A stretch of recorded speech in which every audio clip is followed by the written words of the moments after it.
एक गांव में सोमदेव नाम का ब्राह्मण अपनी पत्नी के साथ रहता था। पत्नी का स्वभाव कटु था। वह बिना सोचे बोलती थी। इसी कारण घर में रोज विवाद होता था। सोमदेव शांत स्वभाव का था। वह सब सहता रहा। उसे लगता था कि समय के साथ सब ठीक हो जाएगा, पर वह यह नहीं समझ पाया कि जब कलह बिना कारण बढ़ता है तब वह समय की चेतावनी होती है। धीरे धीरे घर का तनाव रिश्तेदारों तक पहुंच गया। कोई उनके घर आना पसंद नहीं करता था। सोमदेव को मानसिक थकान होने लगी। जितना वह शांति चाहता था उतनी ही अशांति बढ़ती जा रही थी। यह वही समय था जब ग्रह मन को कमजोर करते हैं और इंसान गलत निर्णय लेने लगता है। अंत में सोमदेव ने तय किया कि गांव छोड़ देना ही ठीक है। उसने सोचा कि जगह बदलेगी तो जीवन बदल जाएगा। पत्नी को साथ लेकर वह परदेश की यात्रा पर निकल पड़ा। उसे भरोसा था कि नया स्थान नई शुरुआत देगा, लेकिन कुछ समस्याएं स्थान से नहीं समय से जुड़ी होती हैं। यात्रा के दौरान एक घना जंगल आया। रास्ता लंबा था। दोनों थक चुके थे। पत्नी को तेज प्यास लगी। सोमदेव उसे पेड़ के नीचे बैठाकर पानी लेने चला गया। जब वह लौटा तब पत्नी निश्चल पड़ी थी। उसके प्राण निकल चुके थे। सोमदेव पूरी तरह टूट गया। उसने ईश्वर से प्रार्थना की।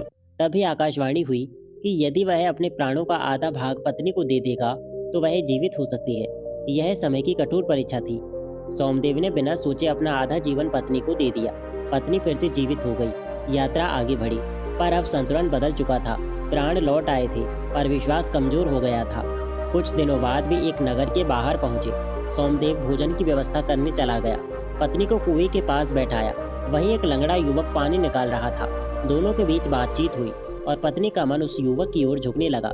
यही वह समय था जब राहु का प्रभाव काम करता है। सोमदेव लौटकर आया। पत्नी ने साफ शब्दों में कहा कि यह युवक भूखा है, इसे भी खाना दे दो। सोमदेव ने साधारण समझकर अनुमति दे दी। तीनों ने साथ भोजन किया, लेकिन इसी क्षण गलत सोच ने जन्म ले लिया।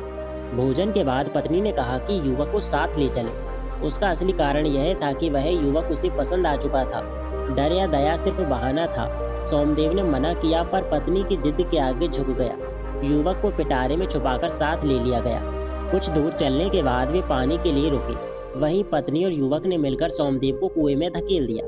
उन्हें लगा कि अब सोमदेव मर चुका है और रास्ता साफ हो गया है, लेकिन समय ने अलग फैसला किया था। कुछ साधुओं ने सोमदेव को कुएं से बाहर निकाला। उसकी जान बच गई। यह वही समय था जब ग्रह दया नहीं बल्कि न्याय की तैयारी करते हैं। कुछ समय बाद सोमदेव उसी नगर में पहुंचा जहां उसकी पत्नी उस युवक के साथ पति पत्नी की तरह रह रही थी। आमना सामना हुआ। विवाद बढ़ा। मामला राजा तक पहुंच गया। राज दरबार में पत्नी ने झूठ बोला। उसने सोमदेव को दुश्मन बताया और उसे मरवाने की मांग की। झूठ जब ताकत के साथ खड़ा होता है तब सच कमजोर दिखता है। राजा ने मृत्यु दंड का आदेश दिया। सोमदेव ने शांत स्वर में कहा कि उसे दंड स्वीकार है, बस उससे उसका आधा प्राण वापस दिलवा दिया जाए जो उसने पत्नी को दिया था। यह सुनते ही पत्नी घबरा गई, क्योंकि यह सच था। उसने डर के मारे कहा कि वह प्राण वापस करेगी। उसी क्षण उसका शरीर कांपने लगा। पत्नी भूमि पर गिर पड़ी और वहीं उसकी मृत्यु हो गई। आधा प्राण सोमदेव में वापस समा गया। समय ने संतुलन पूरा कर दिया। राजा ने पूरी सच्चाई जान ली। लंगड़े युवक को उसके अपराध के लिए कारावास मिला। न्याय स्थापित हुआ।